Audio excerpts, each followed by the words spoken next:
Hoje, a personagem da noite é o patriarca Jacó. E eu creio que a luta de Jacó muito vai ensinar sobre as lutas da nossa vida. Amém? Nós vamos ler o capítulo 12, dos versículos 2 até o versículo de número 6. Diz assim a Sagrada Escritura. Se você tiver sua Bíblia aberta ou o seu aplicativo do celular posicionado, vamos ler juntos. O Senhor tem uma controvérsia com Judá e castigará Jacó segundo a sua conduta e lhe dará o que merece por seus atos. No ventre, Jacó pegou no calcanhar do seu irmão. No vigor de sua idade, lutou com Deus. Lutou com o anjo e venceu. Chorou e pediu que o abençoasse. Em Betel, encontrou Deus. E ali, Deus falou com ele. Quantos podem dar glórias a Deus? O Senhor, o Deus dos exércitos, o Senhor é o seu nome. Quanto a você, volte para Deus, siga o amor e a justiça e espere sempre no seu Deus. Vamos orar. Querido Deus e amado Pai, queridos irmãos, a Bíblia é repleta de histórias de trabalhadores e de guerreiros, de lutadores, a ponto do apóstolo Paulo, o maior escritor do Novo Testamento, no capítulo 9 da carta que ele escreve aos Coríntios, ele vai dizer que a nossa vida precisa ser levada como a vida de um guerreiro dos jogos istmicos, porque no mundo antigo existiam os jogos istmicos na cidade de Corinto e os Jogos Olímpicos na cidade de Atenas. Inclusive os Jogos Olímpicos atuais são uma inspiração dessas duas cidades, mais precisamente dessa cidade,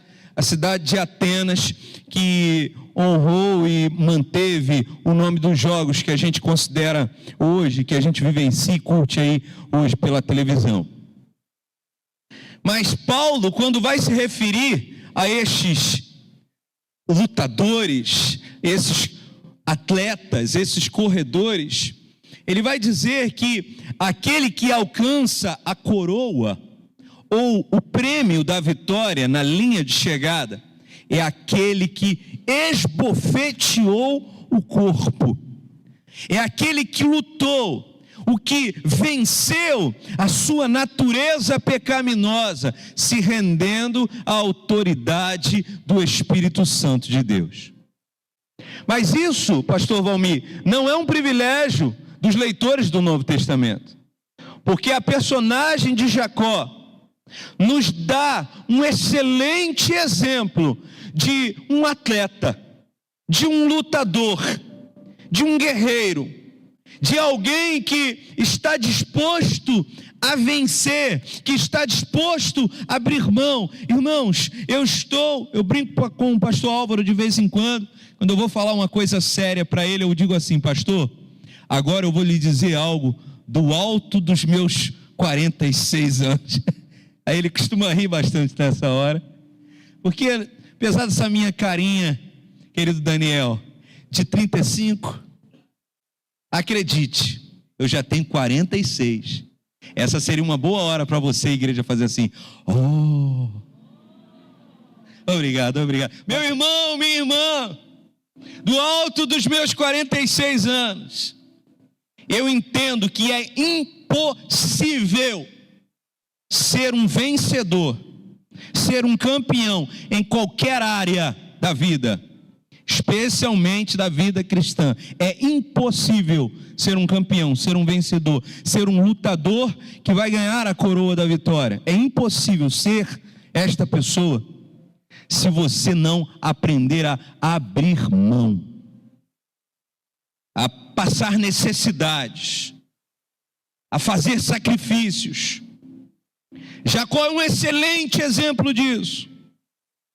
Jacó, irmãos, era um lutador, era um guerreiro. E Oséias, aqui nesse texto, inclusive eu, como faço quase sempre, li novamente vários trechos aqui desse livro e relembrei essa história, e Deus me deu mais aqui umas 2 ou 3 pregações no livro de Oséias. Então prepara o teu coração, as próximas pregações minhas serão no livro de Oséias. E Oséias aqui, o livro de Oséias é dividido mais ou menos em três momentos, e aqui o capítulo 12 está no último momento do livro dele. No capítulo 11, ele vai usar uma linda poesia apresentando Deus como o perdoador, o Deus misericordioso, o Deus que mesmo o povo do norte, mesmo o povo de Efraim, eles vão chamar aqui o povo de Israel, o povo aqui estava dividido como o reino do norte e o reino do sul, e Oséias está profetizando ao reino do norte. E ele vai chamar esse reino do norte aqui, ora de Jacó e ora de Efraim. E ele se refere então ao reino do norte como aqueles que estão abandonando o Senhor, abandonando a fé, traindo Deus. Ele vai fazer uma ilustração nos primeiros capítulos do livro com a esposa de Oséias, que era uma mulher que o havia traído. E Deus manda o profeta perdoar a mulher. E quando o profeta não compreende direito aquele pedido de Deus, Deus fala: perdoa esta mulher, porque assim como você fará com esta mulher, eu farei com a minha igreja. Mesmo ela me traindo, mesmo ela me abandonando, eu sou o Deus perdoador. Eu sou o Deus misericordioso. E aqui então, no final desse livro, ele vai se valer de algumas histórias. Ele vai fazer relatos do Israel antigo, e ele também vai relatar a traição de Saul e as inconstâncias de Jacó. O que nos leva aqui a esse trecho que eu li. Oséias vai fazer, em primeiro lugar, então aqui, citação ao início de Jacó. Jacó foi um campeão, pastor? Sim, mas todo campeão começa a sua história de guerra e de luta na sua infância. Pastor, irmãos, sofre muito, mas pastor também tem alguns privilégios. E um dos privilégios que Deus tem me dado é de conhecer novas histórias. Eu sou apaixonado por novas histórias.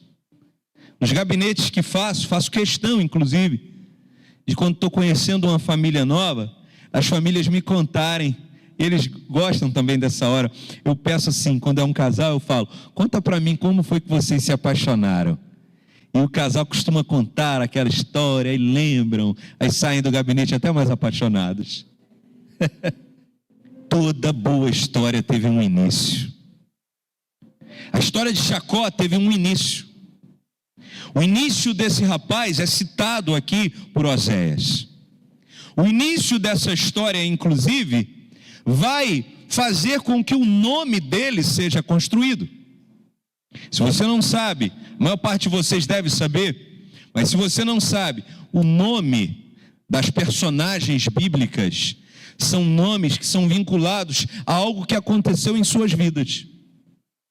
E no relato bíblico de Gênesis, e é repetido aqui por Oséias, há citação ao fato de que quando ele nasce, junto com seu irmão gêmeo, o relato da parteira é que quando ele sai da barriga de sua mãe, ele estava com a mãozinha no calcanhar do seu irmão. Irmãos, eu tenho muita dificuldade com esse texto, porque quem está aqui é papai, já teve um filhinho dentro de casa, amém ou não? Gente, criança não pega nada, gente. Criança recém-nascida tem no máximo um movimentozinho involuntário. não tem ainda coordenação motora. Então é óbvio que Jacó não segurou no calcanhar de Esaú. Então o que aconteceu? Eu não sei o que aconteceu. A gente não pode dizer o que a Bíblia não diz. Mas a Bíblia diz que o nome dele Jacó significa aquele que segura o calcanhar do irmão. Em algumas outras traduções o trapaceiro, o segurador de calcanhar. Alguma coisa aconteceu no nascimento dessa criança que fez com que essa parteira visse a mãozinha no calcanhar do seu irmão. Essa história vazou, correu. E ele cresce nessa ambiência. Ele cresce nesse ambiente onde o irmão era o querido do papai e ele era o trapaceiro que já na barriga da mãe estava tentando dar volta no irmão. Alguns tentaram já me convencer de que Jacó na barriga da mãe já estava tentando dar a volta no irmão. Eu não creio nisso. Esse menino nasceu para glorificar o nome de Deus. Mas a história do ambiente que ele nasce construiu uma coisa que, com o passar do tempo, se tornou a verdade de Jacó. Talvez você tenha nascido num ambiente que construiu verdades tenebrosas na tua vida. Talvez você esteja hoje aqui e vivencie ainda na sua juventude ou ainda na sua idade adulta algumas coisas que você nem sabe por que se comporta desse jeito, mas você se comporta desse jeito porque alguma coisa maligna foi semeada na tua infância ou no início da tua vida. Ei, meu irmão, minha irmã, eu vim na noite desse dia dizer para você que seja qual for a história que foi construída na tua infância ou no início da tua vida, está aí a obra de Jesus Cristo na cruz do Calvário para mudar a tua realidade. Pastor, prova isso. É só olhar para a vida de Jacó. Jacó cresce com esta verdade gritando em sua mente e em seu peito, dia após dia. Ele era o trapaceiro.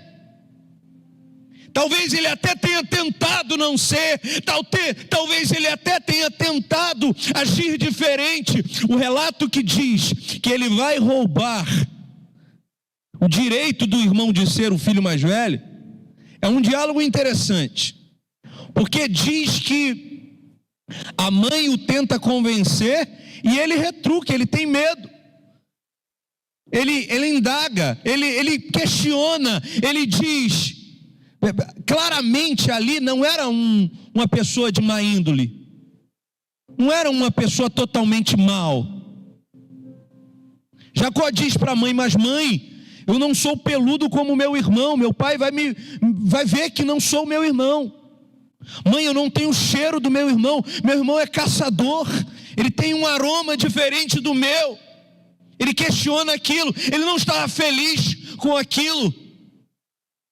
Eu imagino quanto Jacó não lutou, irmãos, na sua infância, na sua adolescência, no início da sua juventude, para deixar de ser o que tinham dito que ele seria. Eu não sei o que disseram que você seria, eu não sei o que criaram você para ser, eu sei o que Deus espera de você. Eu acredito que Deus tem um plano com a tua vida, e esse plano não tem a ver com uma vida distante da presença dele, tem a ver com uma obra que ele quer fazer na tua vida. E eu acredito que ele só te trouxe aqui nessa noite porque ele quer falar isso ao teu coração.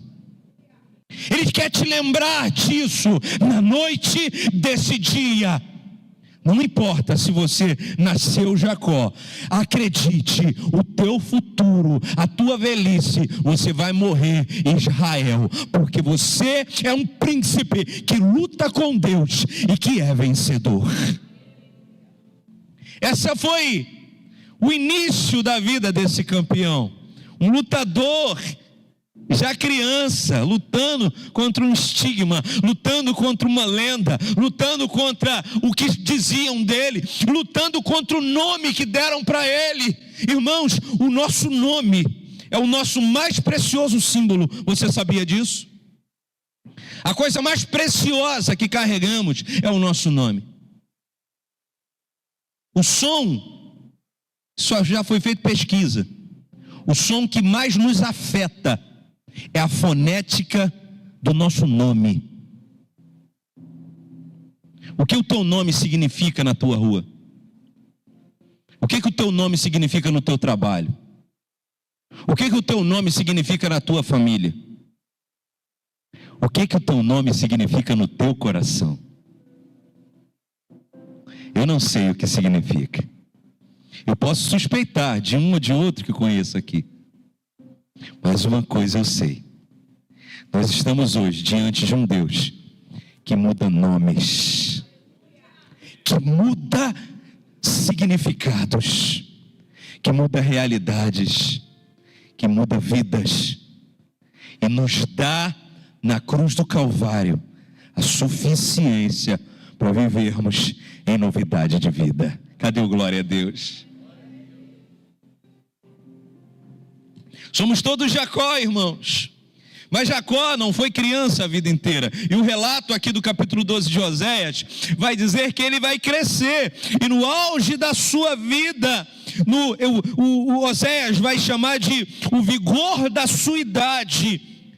No vigor da sua idade, ele vai ter um episódio que vai marcar sua vida. Que vai marcar, inclusive, esse episódio vai ser o episódio que ele vai trocar de nome.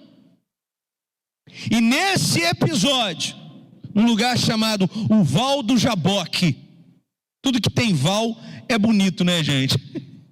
Você concorda comigo ou não? Quer ver, ó? Sim, Val, ó.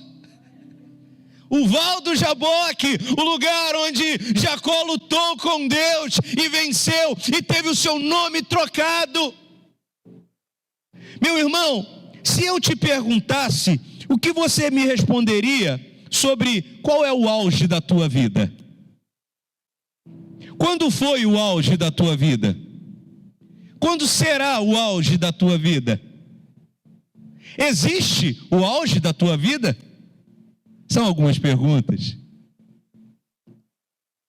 Existe um pastor nos Estados Unidos que ele foi lutador, mais precisamente lutador de boxe. Foi um grande lutador. Inclusive ele ganhou o cinturão de o maior lutador de sua época. Ele desbancou o número 1, ganhou o cinturão. E no auge da sua carreira, ele teve um encontro verdadeiro com Jesus. E de alguma maneira ele entendeu que ele não poderia continuar lutando. Ao meu ver, um equívoco. Um esporte maravilhoso. Mas ele larga o boxe. Eu estou falando de George Foreman. Ele largou tudo e foi abrir uma igreja. Ele estava no auge, ele era o maior lutador do mundo na época. O empresário dele ficou doido, mas ele teve um encontro com Jesus, pastor Valmir. E quem tem um encontro com Jesus muda os seus princípios. Quem tem um encontro verdadeiro com Jesus muda as suas prioridades. Quem sabe você entrou hoje aqui com algumas prioridades. Quem sabe você entrou hoje aqui até para buscar a iluminação de Deus, para resolver algumas prioridades. Mas deixa eu te dar uma notícia. Não sei se é boa, não sei se é ruim, mas a Bíblia chama de boas novas de salvação. A salvação, o encontro verdadeiro com Jesus muda as nossas prioridades. Às vezes faz com que a nossa vida vire de ponta cabeça. Às vezes faz com que aquilo que era a coisa mais importante da tua vida fique em segundo, terceiro ou quarto plano. Por quê? Porque Jesus é a maior escolha que eu e você podemos fazer para a nossa vida, para o nosso casamento, para o nosso trabalho, para a nossa família, para tudo na nossa vida. Jesus é a maior escolha da nossa vida, a mais importante escolha da nossa vida. Deixa eu te dizer mais: se existe qualquer outra escolha na tua vida que está atrapalhando a escolha que você fez ou deveria fazer por Jesus, repense sobre essas outras coisas da tua vida. Jacó estava no maior momento da sua vida. O profeta Oséias vai chamar de o vigor da sua idade. Mas Jacó ainda se sentia um segurador de calcanhar. Ainda se sentia um trapaceiro. Ele já era rico, gente. Segundo as ideias de hoje, e se a gente fosse transpor riquezas, ele era milionário. Diz o texto sagrado de Gênesis que ele passa toda a sua riqueza naquela ponte. E ele fica na ponte como? Com quantas pessoas? Sozinho. Ele e Deus. Você vai descobrir o auge da tua vida quando você entender que algumas lutas que o guerreiro Jacó vai precisar lutar, que o guerreiro Sérgio vai precisar lutar, que o guerreiro Daniel fez aniversário ontem, parabéns meu amigo, vai precisar lutar, que o guerreiro Álvaro, que o guerreiro Simval, que o guerreiro Silas vai precisar lutar. Algumas dessas lutas mais ferrenhas da nossa vida, a gente vai precisar lutar sozinho, com o joelho dobrado, falando com o nosso Deus.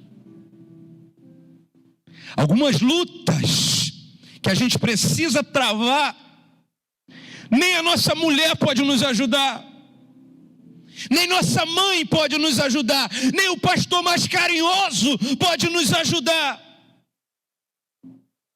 A mais importante luta que Jacó travou, ele travou sozinho naquela ponte, de joelhos dobrados. E por que eu li, pastor Valmir, o texto de Oséias? Porque Oséias vai dar um detalhe que só ele dá. Moisés não dá esse detalhe no texto de Gênesis. Quando faz o relato de Moisés sobre Jacó, no Gênesis é muito mais completo, mas o detalhe que Oséias faz citação, Moisés não faz. Ele diz que quando ele estava lutando com Deus no Val do Jaboque, ele chorou. Eu quero te dizer nessa noite que as lágrimas que você tem derramado com teu joelhinho dobrado, sozinho com Deus, não foram em vão, não foram esquecidas, não foram jogadas no meio ambiente, não são poluição no meio ambiente. As lágrimas que você tem derramado na presença do teu Deus é a lágrima de um campeão, e aquele campeão, quando derramou essas lágrimas, levantou daquela ponte um novo homem com um novo nome, e no nome do Senhor Jesus Cristo você vai se erguer dessas lágrimas que você tem derramado, e no nome do Senhor Jesus Cristo você não vai levantar mais Jacó, você vai levantar o príncipe Israel, que luta com Deus e que prevalece. Você não nasceu para ser um segurador de calcanhar. Você não nasceu para ir para o inferno. Mesmo essa natureza nos acompanhando, a obra de Jesus Cristo na cruz do Calvário alterou o nosso destino certo. Irmãos, nós se vivêssemos até o final da vida com a maldição que herdamos quando nascemos, aí isso aconteceria. Mas Jesus escolheu interromper a tua vida com uma obra de salvação. Pastor, isso não aconteceu comigo ainda não. Então vai acontecer hoje, em nome de Jesus. Então ele vai interromper hoje a tua história com salvação. É isso que Jacó me lembra. Ele me lembra que ele tem obra com a vida das crianças. Ele me lembra que ele tem obra com a vida dos adultos.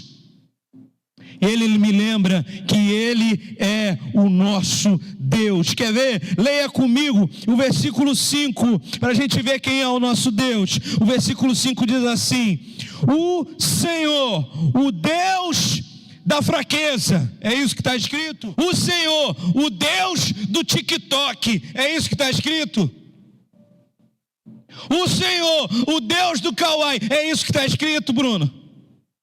O Senhor, o Deus dos exércitos. O Senhor é o seu nome. Deus é Senhor no meio da tua batalha. Ele é Senhor no meio da tua guerra. Alguns, em outros trechos, vão chamá-lo de Jeová Sambaú, o Deus da batalha. O Deus que vence batalhas. Eu e você entramos em batalhas e perdemos, vencemos. O nosso Deus não, ele só entra numa batalha para vencer. Por quê? Porque ele é o Senhor dos exércitos, o Deus Todo-Poderoso. Aquele que veio encher nosso coração hoje, na noite desse dia, para te lembrar que lá naquela luta que você está travando na tua casa, na tua família, ele ainda é o teu Deus. Por quê? Porque ele é Senhor dos exércitos. E finalmente, meus irmãos, no versículo final, quanto a você, parece que o profeta gosta de fazer isso. Ele está aqui falando uma coisa, aí de repente ele para e fala: quanto a você. Ele fala que quanto a você, Jacó, quanto a você, Efraim. Ele está profetizando a Efraim, o reino do norte.